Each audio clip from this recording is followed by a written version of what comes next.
అందరికీ నమస్కారం అండి.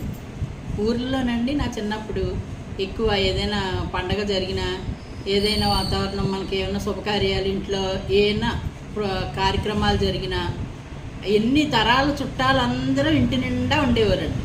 దగ్గర వాళ్ళు అయితే 2 రోజుల ముందు వచ్చేవారు, దూరం వాళ్ళు అయితే అప్పటికప్పుడు వచ్చేవాళ్ళు. అలాగా చాలా జనం ఇంటి నిండా ఉండేవారు. ఒక ఫంక్షన్ చెయ్యాలంటే పెద్ద గంటం కింద డబ్బులు బోల్డ్ అని ఖర్చు పెట్టుకుని చేయవలసిన పరిస్థితులు ఉండేవి. ఇప్పుడు అంతా క్యాటరింగ్ పద్ధతి వచ్చేసింది అనుకోండి. అలాగే కొంచెం దూరం అయ్యేటప్పటికి ఆ చుట్టాలను వదిలేస్తున్నారు.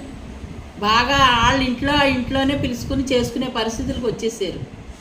ఓపిక లేక కొంతమంది చేస్తున్నారు, డబ్బు లేక కొంతమంది చేస్తారు. డబ్బు లేకపోతే అది తప్పదులండి, ఇంకా అది పరిస్థితులు పెట్టి చేసుకోవాలి కనుక తప్పదు. అలాగా తరాలు మారే కొలది మన పద్ధతులు, ఆచారాలు, వ్యవహారాలు కూడా మారిపోతున్నాయి. ఇదివరకులా లేవు ఇప్పుడు.